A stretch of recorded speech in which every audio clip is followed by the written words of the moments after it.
independen. Saya beri waktu, silakan membuat judul penelitian, kemudian nanti sebutkan mana variabel independennya, mana variabel confoundingnya, mana interveningnya, dan mana variabel dependennya. Silakan, saya beri waktu 10 menit. Kelamaan ya 10 menit, 5 menit.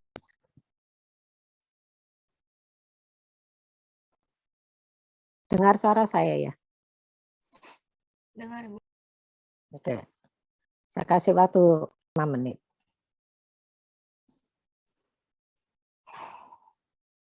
Saya ngomongnya belum bisa banyak lama ya.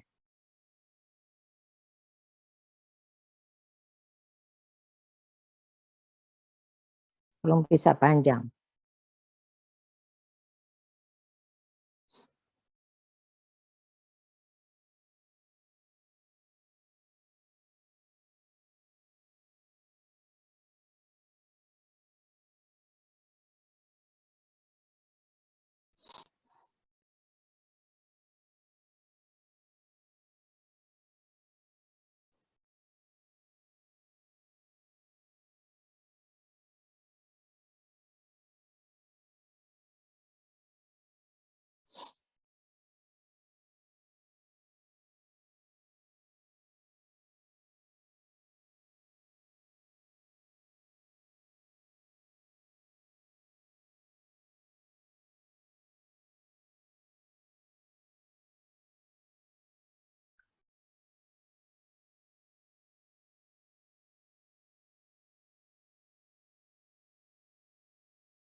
Kalau sudah bilang ya.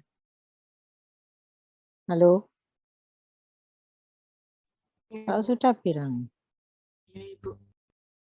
supaya tidak terlalu lama.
Gimana? Salah satu aja.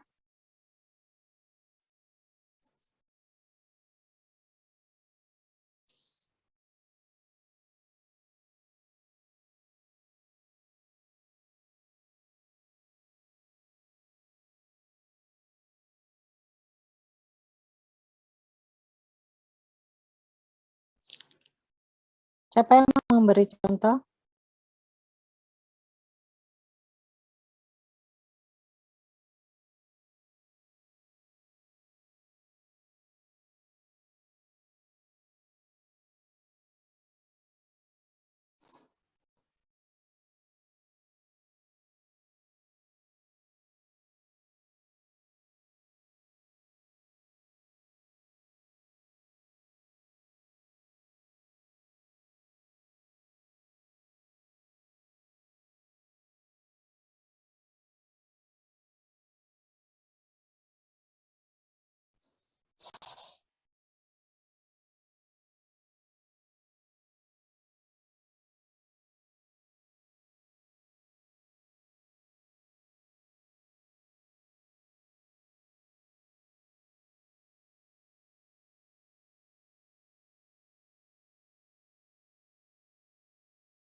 Ibu izinkan Ya, oke. jawab. Nah, Jadi saya ini membuat satu. share screen aja Oh, iya. supaya kelihatan.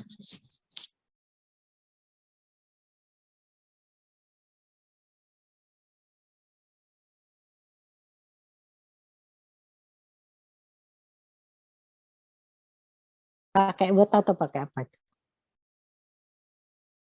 Saya tadi nulisnya masih di buku gitu sih.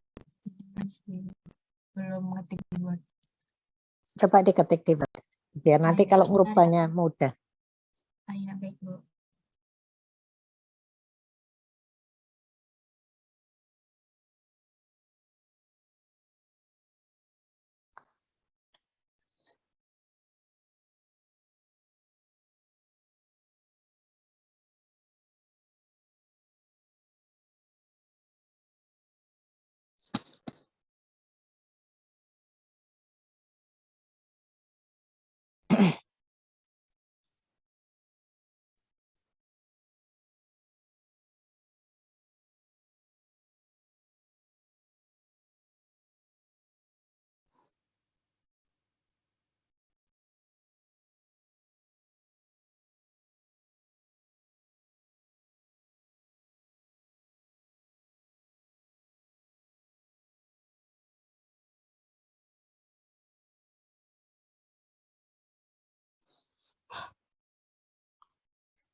Sudah, Ibu. Dah. Oke. Pengaruh orang tua dalam membangun karakter anak.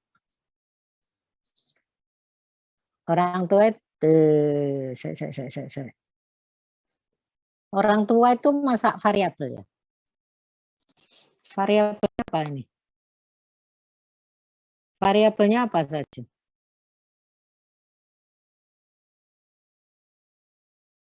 Apanya orang tua? Variabelnya apa? Pola pikir orang tua. Nah, itu harus lengkap. Ya, Anda tahu tadi anunya apa? Jadi judulnya harus lengkap tuh. Judul tuh kan bagian dari variabel. Kalau orang tua itu kan bukan variabel ya, atau benda. Variabelnya apa?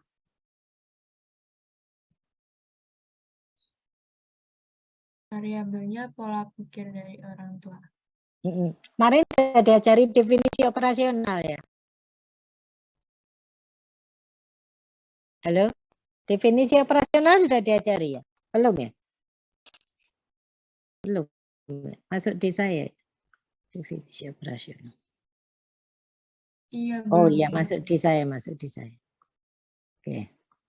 Harus bisa di. Jadi judul rangkaian dari beberapa variabel. Pengaruh judulnya dirubah, ditambah. Jadi variabel itu bisa diukur ya. Bisa diukur. Pola pikir tuh caranya ngukur gimana? Dengan apa?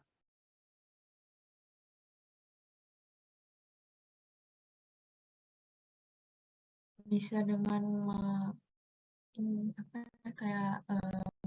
mengajukan pertanyaan bagaimana menurut pendapat orang tua itu bisa jadi tahu kayak orang tua ini itu pola pikirnya itu ke lebih mengarah kayak misal anaknya itu lebih dididik ke akademik atau non akademik. Terus kalau misalnya ini saya belum sampai ke belum sampai ke definisi operasi. operasionalnya. Pola pikir tuh definisi operasionalnya apa?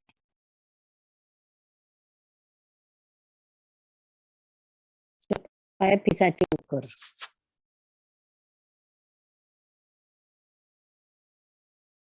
Ya, oke ya. Nanti dipikirkan ya.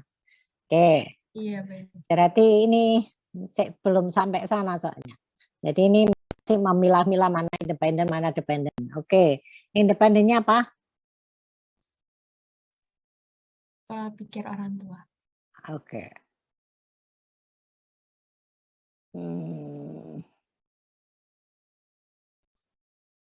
Ibu izin bertanya, kalau untuk antecedent itu, saya tadi masih bingung sih, Bu. Yang mendahului, bisa ada, boleh enggak. Kira-kira sebelum terjadi pengaruh pola pikir dalam membangun karakter tuh variabel apa yang ada di sana? Gitu. Kalau pola pikir berhubungan langsung dengan karakter, itu sebelumnya itu bisa terjadi apa gitu, bisa ada apa, variabel apa gitu. Paham maksudnya? Ya, boleh ada, boleh enggak. Tidak semua harus ada ya. Kecuali kalau independen sama dependen ya harus ada. Nanti enggak bisa membuat suatu kalimat. Gitu ya. Kalau interveningnya apa? Variabel antaranya. Menurut saya variabel interveningnya cara mendidik dari orang tuanya juga. Terus kalau confoundingnya, jadi variabel yang bisa mempengaruhi pola pikir dan variabel itu bisa mempengaruhi karakter.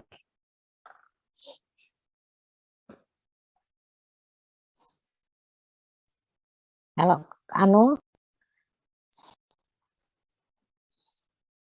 apa? Confoundingnya apa? Confoundingnya bisa dari lingkungan atau dari pengalaman. Lingkungan bisa mempengaruhi pola pikir? Enggak ya? Pengalaman juga bisa. Lingkungan juga bisa mempengaruhi karakter anak.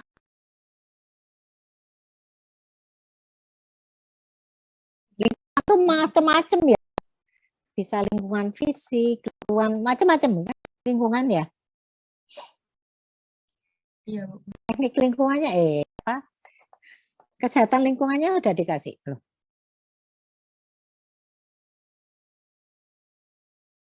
Sudah, Ibu. Nah, itu harus masuk ya. Kalau sebab itu dari mulai semester 1 sampai 5 itu harus dikuasai semua. Oke, itu ada kaitannya ya. Lingkungan tuh macam-macam ya. Lingkungan bisa lingkungan fisik, kan ada ya. Ya, kesehatan lingkungan sudah diajari ya. Lingkungan fisik, sudah, Bu. lingkungan sosial, ya kan? Gitu. Nah, ada pendapat lain? Gitu ya caranya membuat judul. Karena judul ini nanti berkaitan dengan permasalahan, harus sesuai judul. Oke. Terus kemudian tujuan umum. Tujuan khususnya sebelum mencapai pengaruh apa saja yang akan dilihat gitu di dalam penelitian itu. Jadi di breakdown dari tujuan umum. Ya, kalau tujuan umum harus sesuai judul ini. Sama dengan cuma diberi kata kerja ya. Kalau tingkat S1 itu levelnya sudah level 7. Jadi menganalisis gitu ya. Membuktikan sih belum ya. Menemukan baru belum. Itu S3 kalau penemuan baru. Sudah level 9. Oke ya, ada pertanyaan?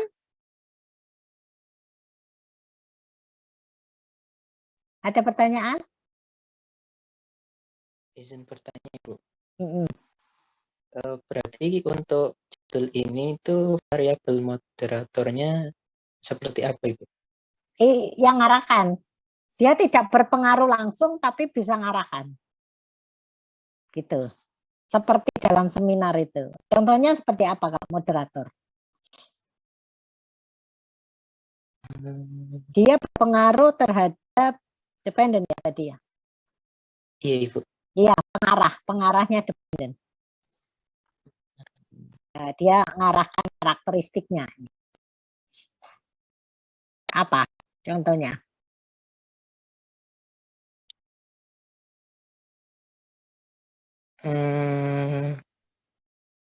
Pendidikan anak. Tidak berperan, tetapi dia hanya ini aja, mengarahkan aja.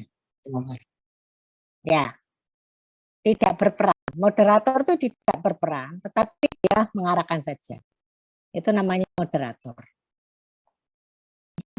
Jadi seperti saya tadi, tidak semua judul itu harus ada semua komplit ya. Harus ada antecedennya, harus ada interveningnya, harus ada confoundingnya, harus ada moderatornya. Tapi perlu diingat ya, membuat kerangka konsep apapun harus sesuai teori yang ada. Ya, misalnya teori epidemiologi, segitiga epidemiologi, ya toh, ada agent, host, environment. Ingat ya, epidemiologi sudah diajari ya. Jadi kesehatan masyarakat mulai semester 1 sampai semester 5 itu jangan dihilangkan. Ya, itu core semuanya, inti semuanya. Ya, oleh itu tidak ada pilihan di situ. Ketika menginjak ke 6 itu baru boleh ada pilihan karena dianggap yang semester 1 sampai 5 tadi udah kesehatan masyarakatnya udah mantap gitu.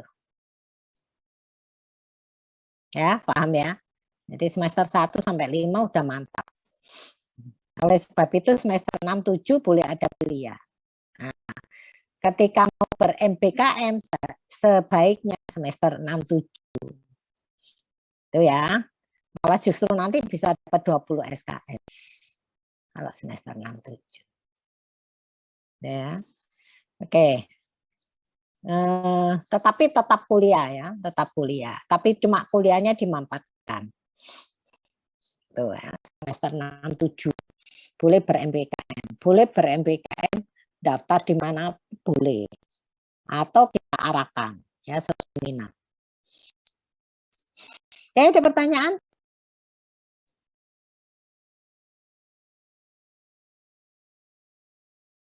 Ada yang mau bertanya? Sudah ya, Mas? Yang bertanya tadi sudah paham ya? Ya. Boleh, Sudah. pendidikan boleh. Oh ya. Boleh pendidikan. Terima kasih. Ada lagi?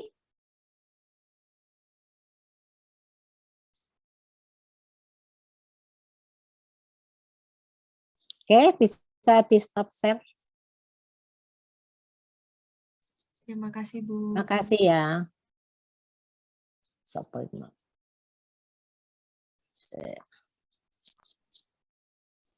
Saya Bu Mikaela. Mikaela, oke. Makasih Mikaela. Sama-sama, Ibu.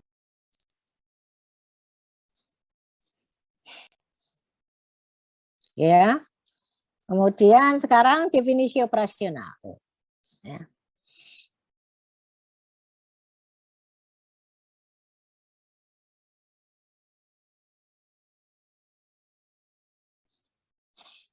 Definisi operasional, perumusannya. Definisi operasional ditekankan pada kegiatan apa yang perlu dilakukan agar yang tidak didefinisikan terjadi. Ya, itu yang pola 1. Jadi apa yang didefinisikan itu terjadi. Misalnya definisi operasionalnya frustasi, mencegah tercapainya tujuan. Ya, lapar, definisi operasionalnya puasa 24 jam. NaCl, reaksi kimia NaOH dan HCl. Oke. Sedangkan pola kedua ditekankan pada bagaimana hal yang hendak didefinisikan itu beroperasi. Ya. Jadi semua itu harus bisa diukur ya. frustasi. Oh, caranya bagaimana mencegah suatu tujuan itu? Mau cara bagaimana? Cara mengukurnya bagaimana? Mungkin bisa membuat kuesioner yang seperti tadi ya. Kalau lapar puasa 24 jam, ya ditanya aja puasanya berapa jam gitu ya. Kalau dia puasanya sudah melebihi 12 jam katakannya, oh sudah lapar berarti. Itu ya. Kalau NaCl ini sudah pasti ya reaksi kimia antara NaOH dan HCl. Ya, yang pola kedua sekarang ditekankan pada bagaimana hal yang hendak didefinisikan itu beroperasi, sifatnya dinamis. Orang cerdas adalah orang yang bisa menyelesaikan masalah secara mandiri dalam waktu yang singkat. Oh. Kalau kita beri kuesioner, terus kemudian kita tanya, dia bisa menyelesaikan masalah enggak secara mandiri. Oh, kalau dia bisa menyelesaikan masalah secara mandiri dalam waktu singkat, oh dia orang cerdas. Itu ya. Oh iya, orang cerdas. Itu. Paham ya? Ini bisa pakai kuesioner. Ukurnya. Oke. Yang ketiga, ditekankan pada sifat statis dari hal yang hendak didefinisikan. Ya. Mahasiswa cerdas adalah mahasiswa yang mempunyai daya ingat baik, perbendaharaan kata luas, kemampuan berpikir baik, kemampuan kuantitatif di luar kepala baik. Ya, jadi cepat, mikirnya cepat. Gitu. Ini bisa juga mengukurnya pakai kuesioner. Gitu ya. Ada pertanyaan? Yang paling enak itu kalau sudah baku ya. Kayak tingkat pendidikan itu kan sudah baku. Tingkat pendidikan definisinya kan ada pendidikan formal, pendidikan informal gitu.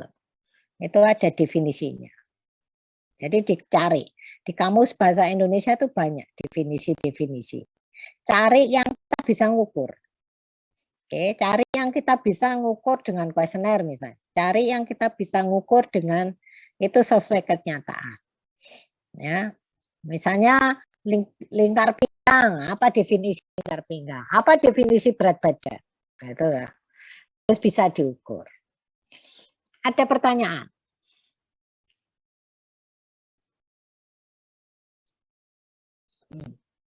Definisi operasional. Ada pertanyaan?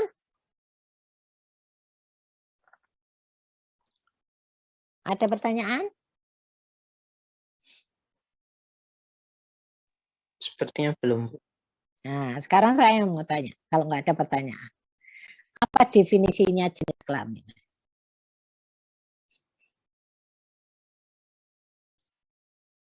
Saudara, saya suruh membuat apa definisi jenis kelamin?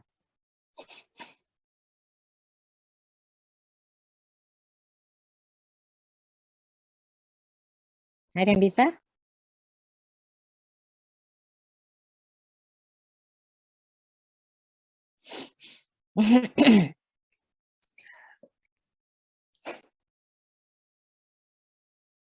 Ada yang bisa? Jenis kelamin adalah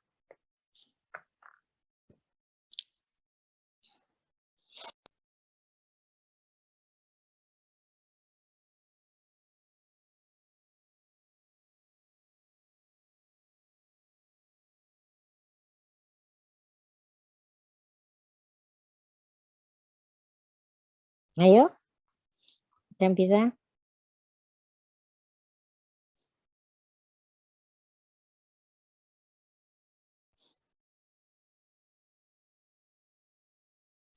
Siapa yang mau? Ini, mau bicara. Jenis kelamin adalah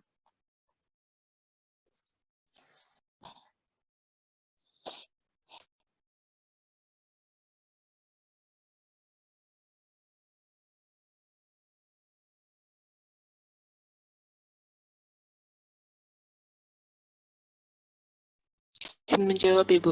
ya, Maaf kalau kurang tepat, kalau menurut saya jenis kelamin itu pembeda antara laki-laki dan perempuan atau jantan dan betina, Ibu. Apa? Pembeda antara laki-laki dan perempuan atau pembeda antara jantan dan betina, Ibu. Oke, sekarang caranya ngukur gimana? Pembeda itu gimana caranya? Melihat, oh dia laki-laki, oh dia perempuan. Caranya mengukur gimana? Misalnya wawancara, oh dia perempuan, oh dia laki-laki gitu. Gimana? Ini wawancara ya. Kalau kuesioner wawancara ya. Jangan diberikan kuesionernya. Itu biasnya tinggi.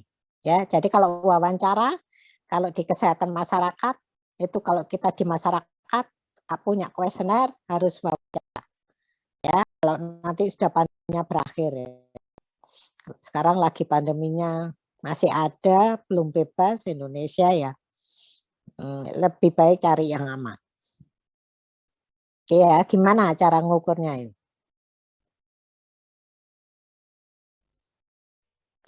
Dari penampilan fisiknya, Ibu. Kalau siang bisa aja dia jadi apa? Laki-laki ya. Kalau malam bisa aja dia jadi perempuan. Apa maksud saya ya? Masa kalau penampilan fisik masa mau dibukai satu-satu? Enggak kan? Enggak ya, etikanya enggak gitu ya. Nanti melanggar etik. Oke, gimana caranya? Supaya kita yakin bahwa penelitian ini dia laki-laki, oh dia perempuan. Gimana caranya? Melalui kartu identitas, Bu. Nah, itu yang paling betul ya. Sudah tidak bisa terbantahkan lagi. Ya. Jadi pinjamlah KTP. Pinjamlah kartu susunan keluarga. Oke ya. Jadi yang diakui secara hukum itu pasti sudah benar. Oke. Perkara secara hukumnya salah, ya kita yang lebih tepat aja sesuai hukum.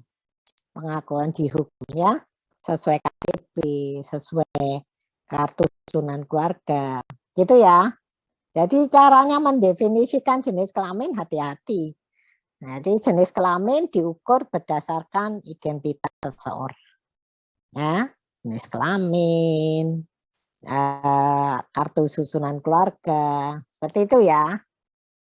Jangan dilihat fisik ya, jangan dibukai satu-satu. Nanti tidak etis. Paham? Paham, Bu. Ada Paham, Ibu. pertanyaan? Ada pertanyaan?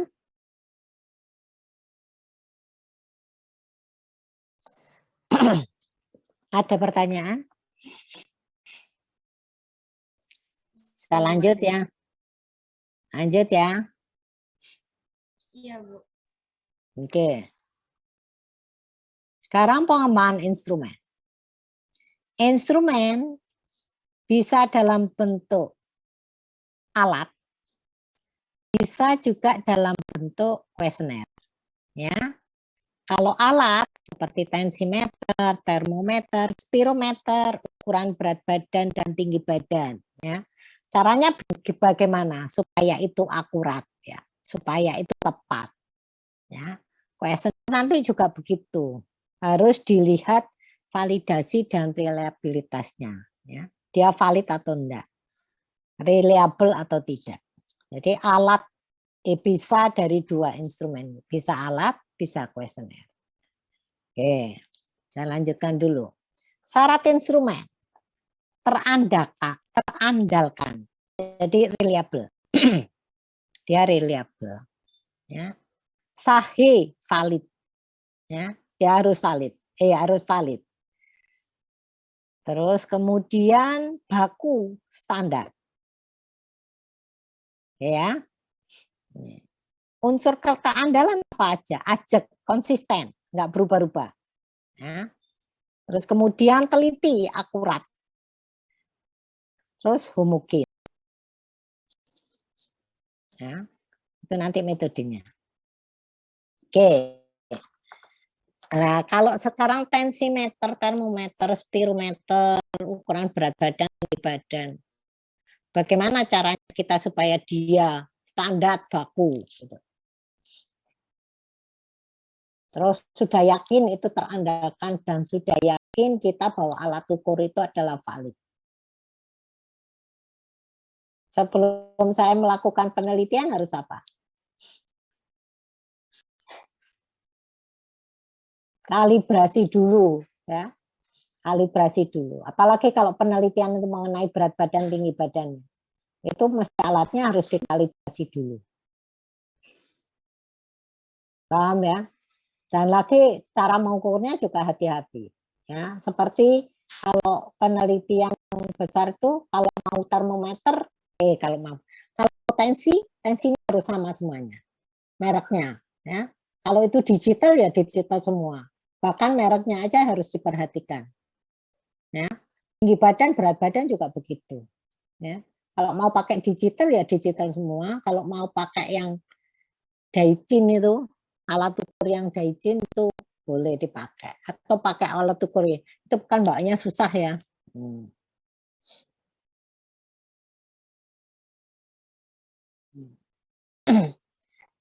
Atau tidak. Nah, ini caranya bagaimana? Kalau kuesioner gampang ya, nanti bisa dicocokkan. Nanti ada metode-metode tersendiri. Oke, metode-metode caranya supaya reliable, supaya valid, supaya standar. Itu aja. Ada pertanyaan dulu di sini.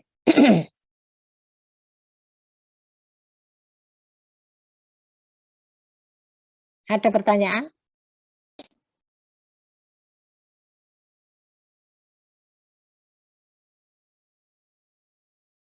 Oke. Nah, saya lanjutkan. Enggak ada. Metode pengukuran yang reliabilitas ya. Metode ulang. Tes, retest, metode. Ya. Metode paralel, metode belah dua, split half method. Macam validitas sekarang. Ada content validity, phase validity, sampling validity, empirical validity. Ya. Konstruk validasi. Validitas, sekarang saya validitas dulu ya. Masalah validitas timbul karena pengukuran di bidang ilmu sosial adalah tidak langsung. Seperti tadi ya, apa tadi? Peran orang tua. Nah, perannya bagaimana? Itu kan peran bidang sosial ya. Tidak bisa kita langsung ukurnya. Ya, paham ya? Validitasnya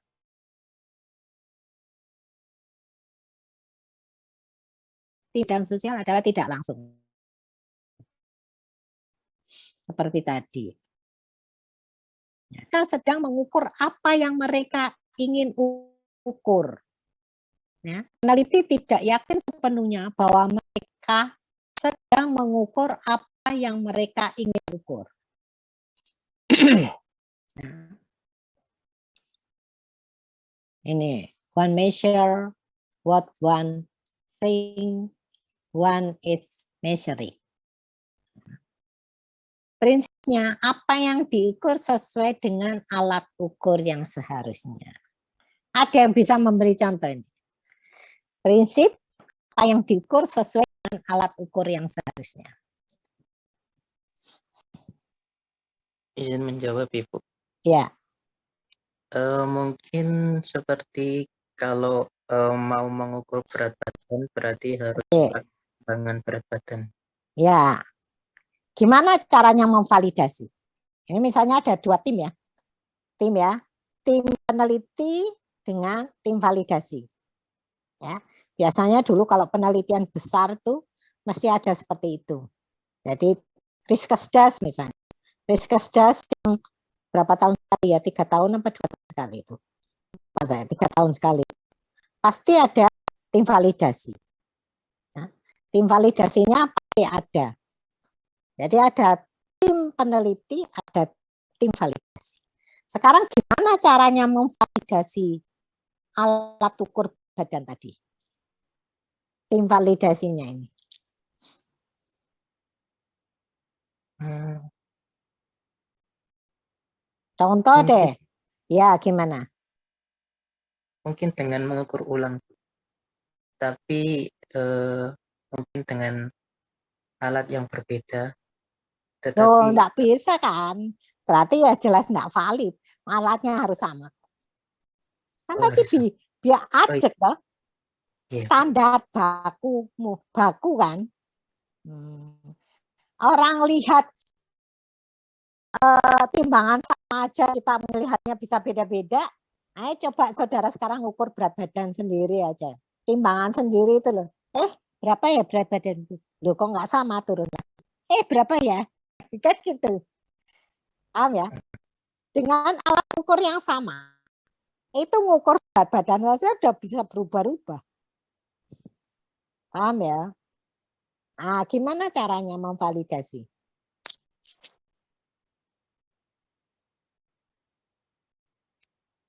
Kalau divalidasi dengan alat ukur yang sama dan diukur, pasti beda. Nggak ketemu validasi. Gimana supaya kita yakin bahwa apa yang diukur sesuai dengan sepenuhnya sesuai dengan mereka yang ukur. Ya.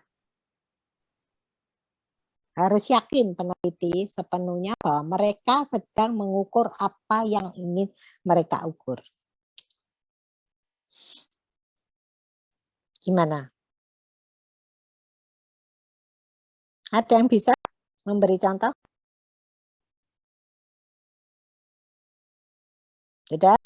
Ini pengalaman ya, karena saya dulu sama Prof. Kuntoro itu tim pusatnya Riskesdas untuk validasi. Ada tim UNER, tim UGM, berapa universitas, beberapa gitu ya, USU, UGM, UNER, yang dipercaya untuk memvalidasi tim peneliti Riskesdas itu selama berapa tahun ya? Selama berapa lama kok? Zamannya tahun 90-an ya, 93 sampai 2013 kita masih dipercaya untuk jadi tim validasi. Ya.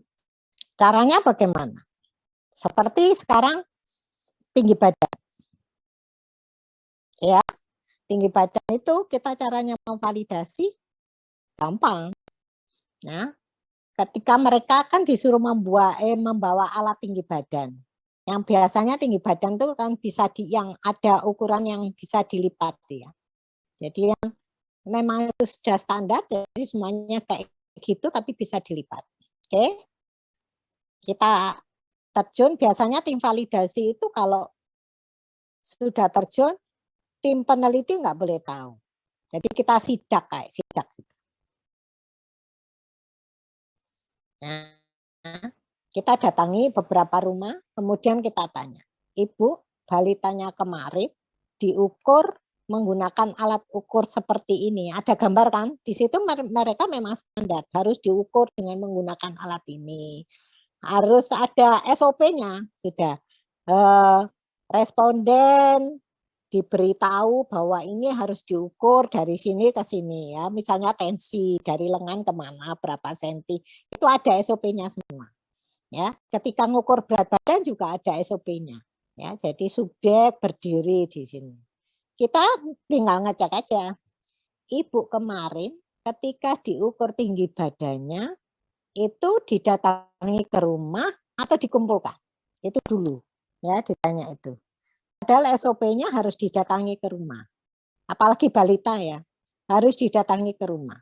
Kalau enggak, kalau dikumpulin, ya itu kalau balitanya. Kalau bukan, paham ya? Nah itu sudah. Memang SOP-nya harus didatangi rumah per rumah. Sebagai subjek penelitian. Kan tidak semua penduduk ya yang kalau dilibatkan di Riskesdas sampel ya. Terus kemudian kita tanya lagi. Oh enggak, kita dikumpulin. Alat ukurnya apakah seperti gambar ini? Oh tidak Bu, kita kemarin itu diukur pakai tali rafia. Paham ya? Halo? Dengerin suara saya enggak? dengerin Ibu. Nah, oh tidak Bu, kita kemarin diukur pakai tali rafia. Oh, sudah salah. Ya, diminta kita mesti tim validasi mesti keras. Tidak bisa balik. Harus diukur dengan sesuai apa yang diukur. Alat ukurnya yang sebenarnya. Paham ya? Ya, paham ya. Nah, kalau pakai tali rafia kan susah. Ya. Oke. Ada pertanyaan lagi? Itu hanya contoh ya. Hanya contoh. Ada pertanyaan lagi? Ya, lanjut ya. Oke. Perlu bukti penunjang di mana instrumen mengukur apa yang jelas diukurnya. Nah, perlu bukti penunjang itu apa tadi? Gambar tadi. Ya, bukunya tuh ada gambarnya. Tuh. Ada SOP-nya, ada gambarnya gitu ya. Tuh. Content validity ya. Ada face validity, itu ada face validity dulu. Apa itu face validity? Berdasarkan pertimbangan pandangan subjek peneliti. Sejauh mana instrumen mengukur apa yang jelas diukurnya berdasarkan telaah subjektif peneliti.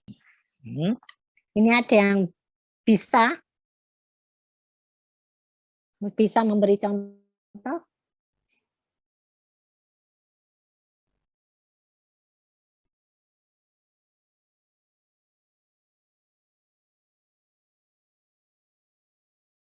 Ada yang bisa memberi contoh?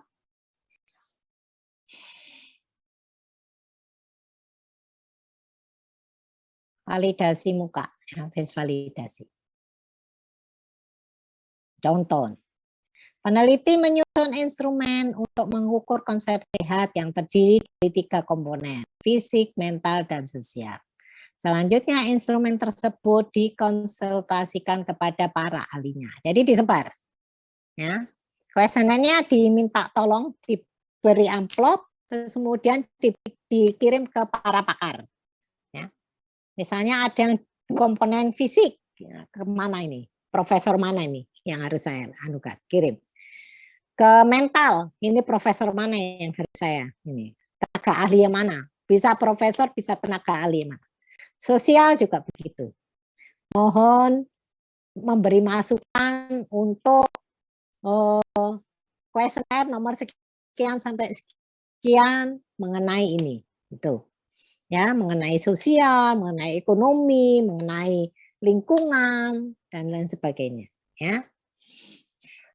Para ahli tersebut sepakat untuk menyatakan bahwa instrumen tersebut memang mengukur konsep sehat, maka dikatakan bahwa instrumen tersebut memenuhi syarat face validasi. Jadi face validasi itu kuesionernya dikirim ke para pakar, para ahli. Kemudian kita beri waktu ya, supaya kembali kita beri waktu. Beliau para pakar itu biasanya senang-senang saja, karena itu ilmu ya berkembang terus, bisa dikembalikan nanti. Oh ini harusnya kurang ini ya sebaiknya dipakai yang ini, kuesioner yang ini. Pertanyaannya ini dirubah gitu. Biasanya kasih masukan banyak para ahlinya itu. Nah itu tergantung pada peneliti ya, mau dimasukkan apa enggak konsep itu, ya. Tetapi hal yang demikian itu namanya sudah face validasi. Dan itu kalau sudah dilakukan, saudara ditulis di metodenya. Bahwa face validasi sudah dilakukan dengan 10 para pakar. Misalnya, seperti itu. Ya, kuesioner ini sudah divalidasi dengan face validasi dengan 10 para pakar. Gitu harus ditulis. Paham? Ada pertanyaan?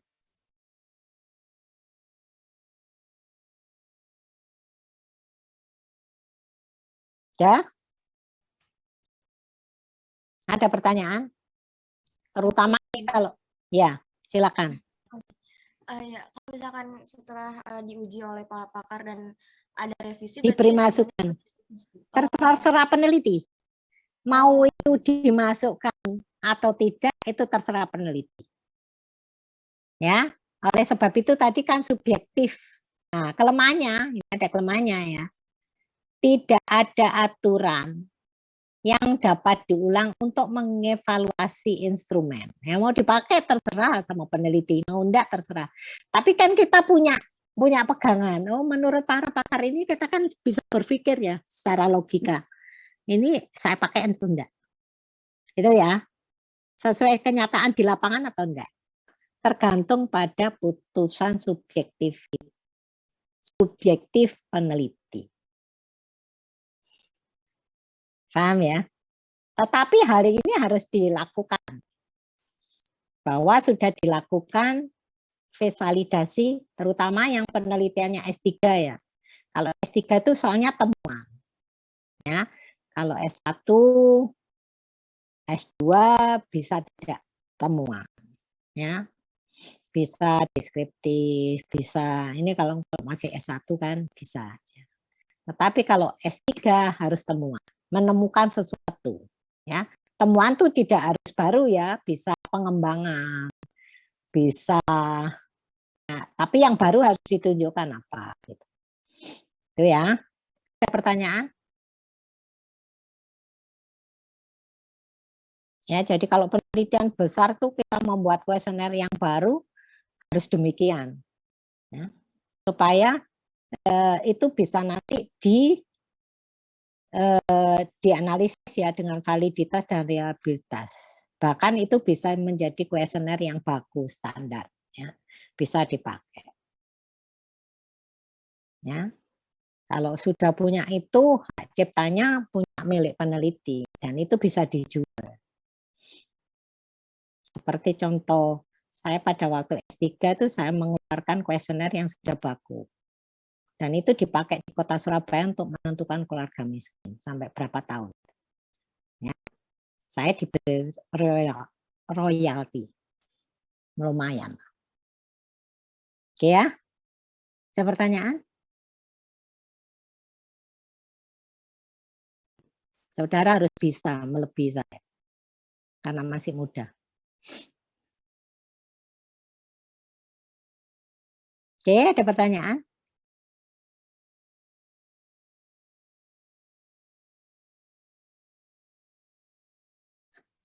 Oke. Ya, jadi saudara sekarang harus berpikir harus jago kondang, bukan jago kandang. Nah, ya, harus jago di luar sana. Ada pertanyaan?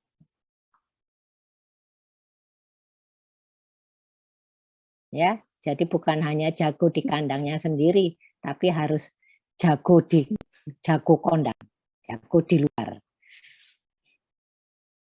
Kan mau tidak mau Mbak Ana mau ya. Ada pertanyaan?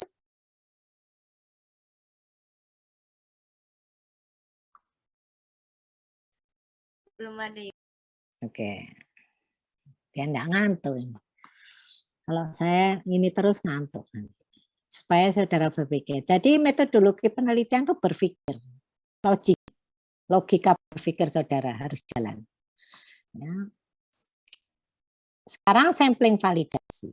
Apakah instrumen bisa mensampling secara adekuat semua karakteristik dari populasi yang hendak dipelajari? Isi instrumen secara adekuat mencerminkan isi dari populasi yang hendak diukurnya.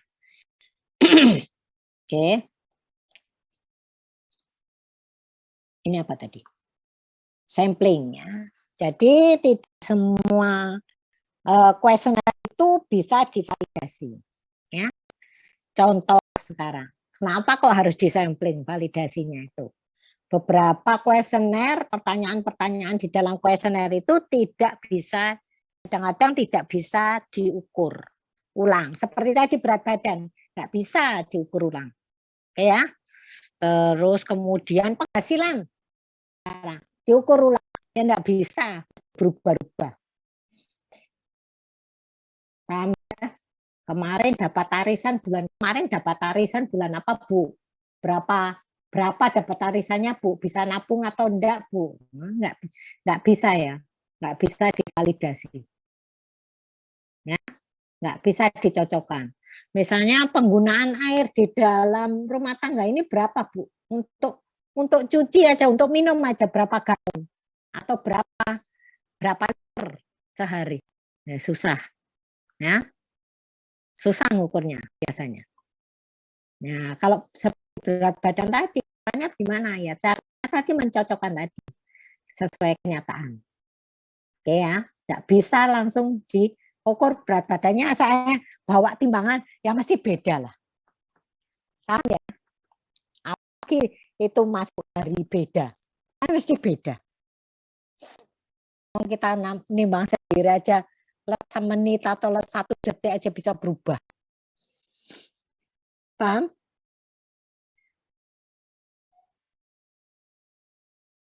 Oke, ada pertanyaan? Ya. Ada pertanyaan enggak ya? Oke. Empirical validasi. Berkenaan dengan hubungan antara instrumen dengan hasil pengukuran. Instrumen memenuhi syarat empirical validasi bila ada hubungan yang kuat antara hasil yang diperoleh dengan instrumen tersebut dan variabel lain, eksternal kriteria. Ya. Nanti saya kasih contoh. Hubungan tersebut diukur dengan koefisien korelasi. Yang paling sering digunakan adalah prediktif validasi. Ya, jadi seperti ini caranya ngukur. Satu kuesioner diukur oleh 2 orang. Ya, minta bantuan teman. Minta bantuan teman. Kuesionernya pertanyaannya sama. Ya. Teman yang satunya misalnya pagi, ya, si A ini mau wawancara pagi, tim penelitinya, si B validasinya besoknya gitu. Boleh, atau sore hari. Boleh. Ya. Itu nanti hasilnya dikorelasi. Ya. Kalau hasilnya itu sama atau beda. Maka justru kalau sama 100%, nah itu perlu dicurigai. Ya. Kalau tidak sama, itu berarti jangan dihilangkan dulu kuesionernya. Pertanyaan itemnya jangan dihilangkan dulu. Tetapi dilihat apakah pertanyaan ini sama antara saya dengan tim validasi. Cara menanyakannya. Ya. Soalnya tanggapannya orang itu kan beda-beda kalau kita cara bertanyanya beda. Ya. Oleh sebab itu kalau kita penelitian seharusnya tim yang survei itu kita samakan dulu persepsinya. Apa sih yang dimaksud dengan kuesioner seperti ini? Bagaimana cara bertanyanya nanti gitu. Harus dikumpulkan dulu. Jadi persamaan persepsi kuesioner itu. Itu. Ya. Jadi cara ngukurnya seperti itu. Ada pertanyaan? Paham ya yang saya utarakan? Saya tak minum dulu ya. Tenggorokan saya kering.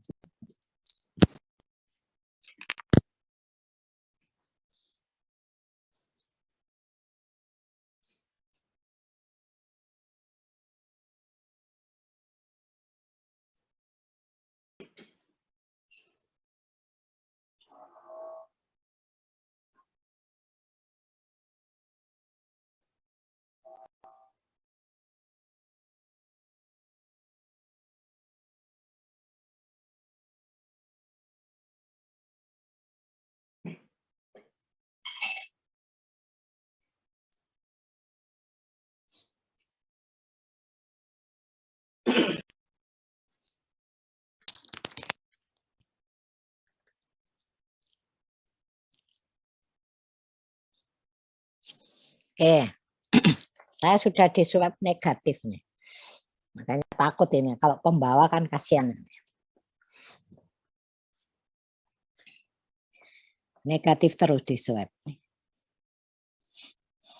Ya, apa memang alergi atau alerginya kambuh atau sinusnya kambuh dan lain sebagainya. Oke. Hidungnya buntu.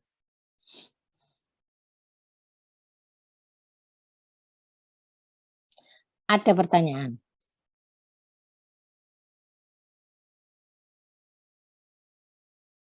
Nah, ini caranya seperti ini. Ya, nanti dikorelasikan. Variabel yang tidak dikaji validitasnya. Kemudian instrumen.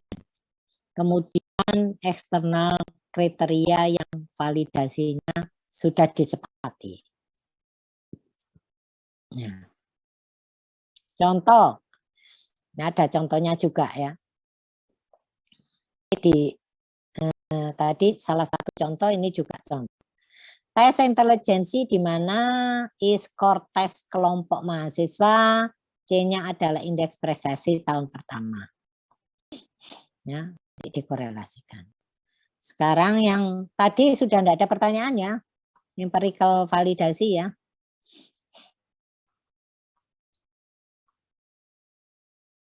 Udah. Ini. Terus kemudian sekarang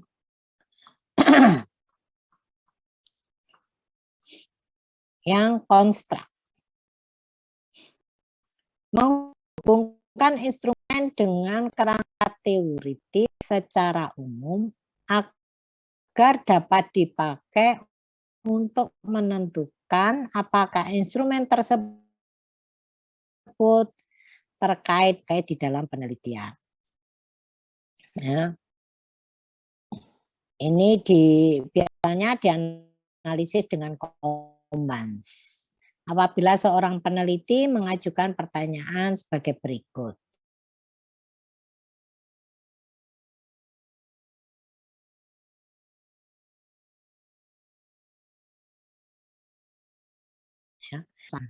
Ya, nilainya keluar sendiri. Apakah skor mempunyai arti secara psikologis? Nah, itu tadi persamaan persepsi tadi. Ya. Apa yang menyebabkan seseorang memperoleh skor tes tertentu? Menurut Combans, semuanya menyatakan tentang konsep. Selanjutnya, instrumen yang bagaimana yang perlu dikembangkan sehingga sesuai dengan konsep tersebut. Nah, ini untuk membuat kuesioner itu berdasarkan Combans tadi. Harus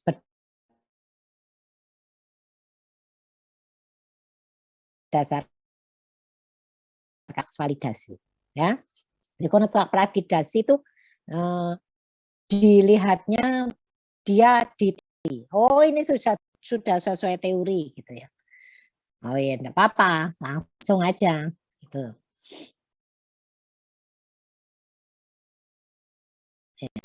Validasi yang lain di bidang epidemiologi ya, pernah diajari ya, pakai gold standard. Jadi gold standarnya ada enggak itu? Gitu. Pengukuran itu ada gold standarnya enggak? Gitu. Cara mengukur misalnya menemukan vaksin COVID yang baru. Gold standarnya apa? Ada gold standarnya enggak? Gitu. Atau itu hal yang baru gitu. Ya, kalau sudah ada gold standarnya, kita pakai yang gold standarnya yang dibandingkan. Ya. Terus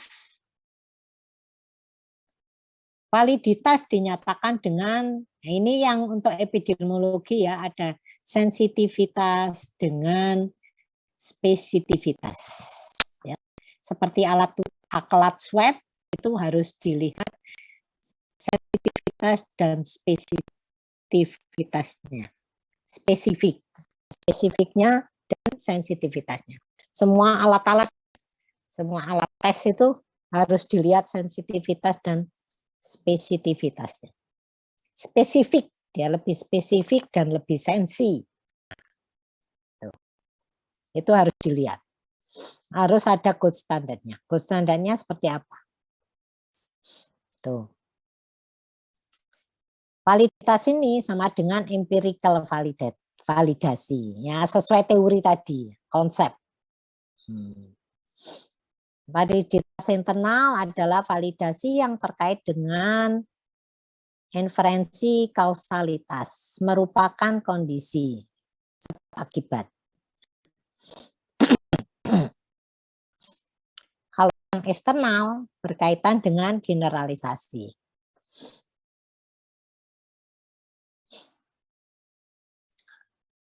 Kalau ini penelitian yang ya, penelitian klinis ya, penelitian uji coba, misalkan tadi penemuan vaksin COVID gitu.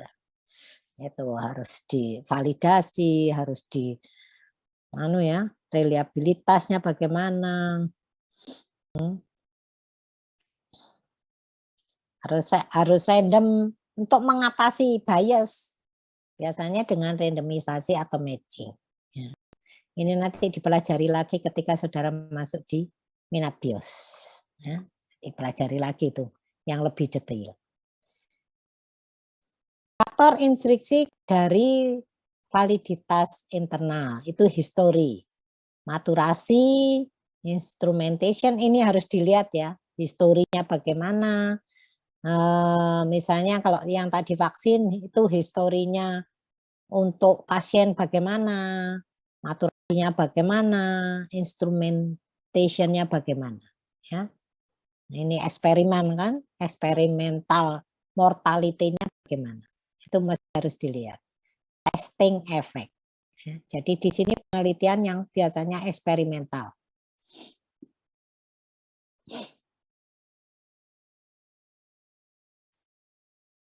Caranya bagaimana? Harus ada kelompok kontrol. Ya. Harus ada kelompok perlakuan dan harus ada kelompok kontrol. Ada pertanyaan validasi?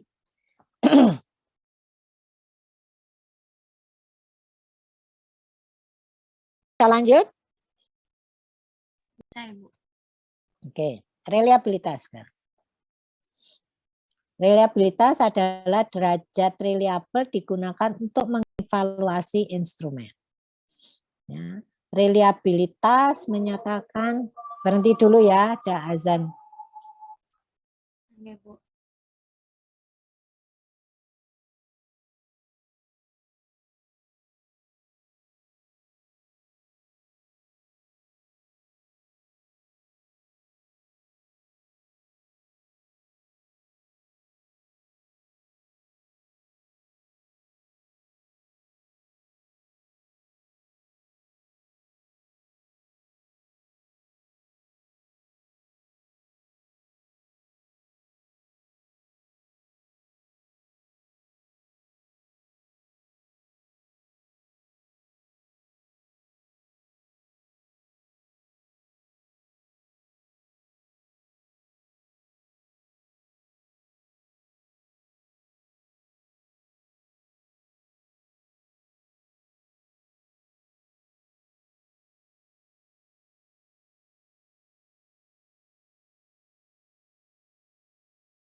Sudah ya, reliabilitas menyatakan sejauh mana suatu instrumen mengandung variabel error, yaitu error yang berbeda dari pengamatan ke pengamatan, dari waktu ke waktu dengan instrumen yang sama. Ya. Seperti tadi ya. Ini hanya rumus saja. Rumus ini korelasi biasa. Tuh.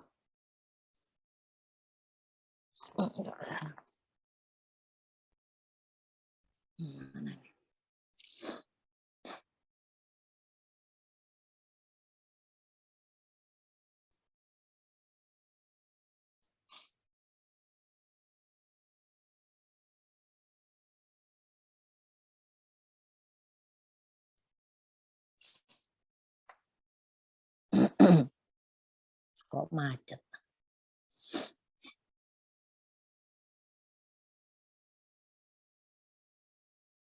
Ya, korelasi biasa ya.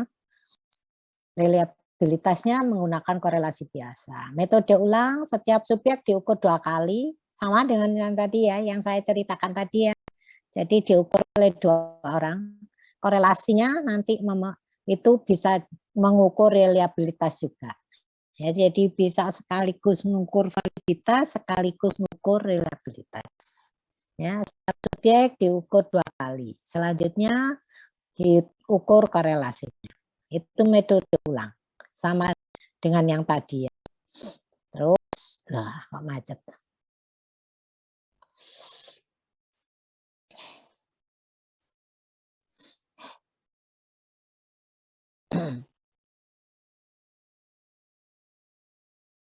Masih stop share ya? Masih ya? Masih ya? Kelihatan? Ya. Lihat. Keterbatasan pengukuran pertama bisa mempengaruhi pengukuran kedua jika instrumen yang dilakukan berupa kuesioner sehingga timbul overestimate reliabilitas. Misalnya pagi diukur, sore nanti diukur, ya, terlalu dekat. Nah, dia kan sudah hafal. Ya. Kalau terlalu jauh dia juga lupa.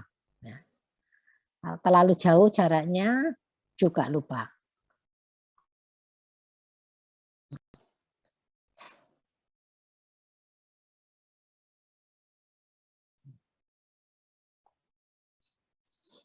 Nah, sekarang metode tadi ini ya sudah paham ya, yang metode ulang. Jadi satu kuesioner yang ukur 2 orang, ya, yang ukur 2 orang. Kalau penelitian biasa yang ukur boleh 2 orang. Ya.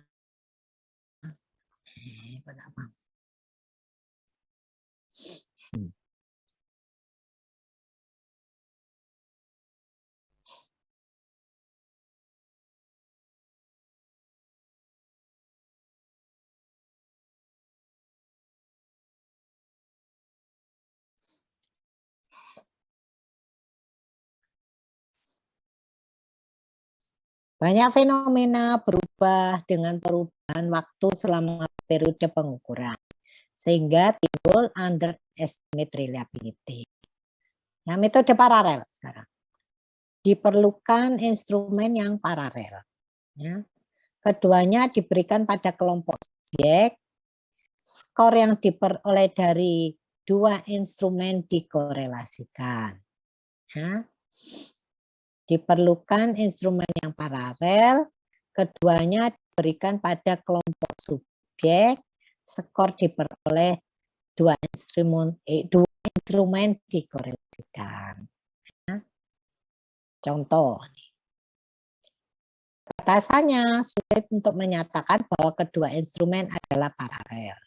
Ya, contohnya, ada contohnya.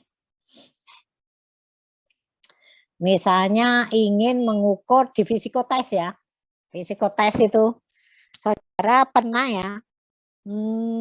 Psikotes pernah ya, hampir semuanya pernah kan. Di psikotes itu ada tes tulis dan gambar.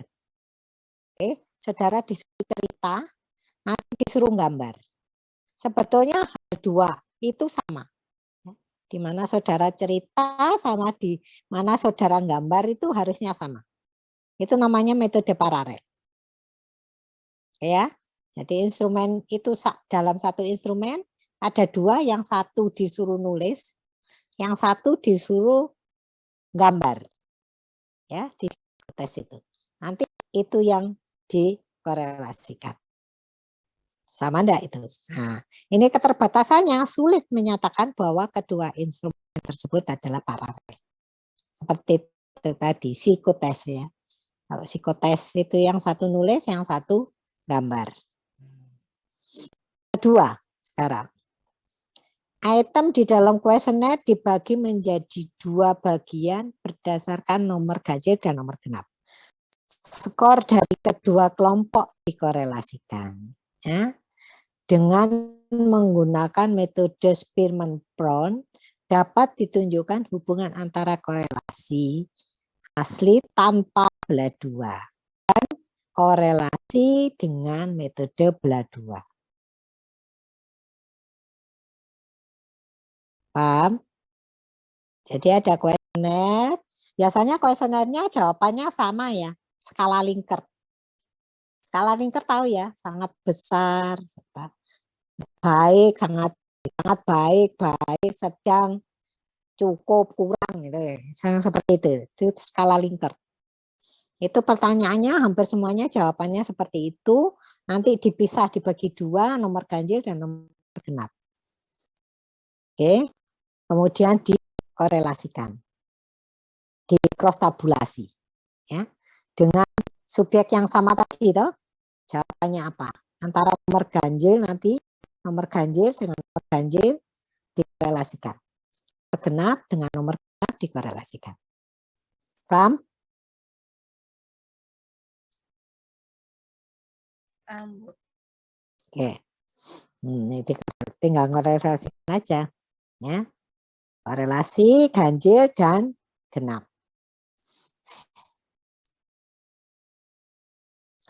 Nah, ini depan aja penentuan sampel. Oke, ada pertanyaan? Saya kok sudah lelah, menggos-menggos. Belum bisa full ngajarnya. Ada pertanyaan? Saya sudah stop share. Sudah, Bu. Ya, ada pertanyaan?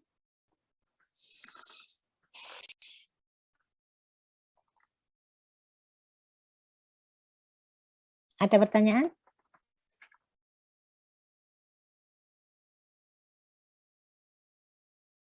Sudah? Bisa diakhiri ya? Bisa, Bu. Oke. Ya, Bu. Oke, saya akhiri ya. Assalamualaikum warahmatullahi wabarakatuh. Maaf ya, saya masih nafasnya masih belum betul. Iya, Bu. Sehat selalu. Iya, Bu. Ya, kasih. Assalamualaikum. Assalamualaikum warahmatullahi Semua sehat ya. Iya, Ibu. Cepat sembuh, Ibu. Ya, amin. Terima kasih, Ibu.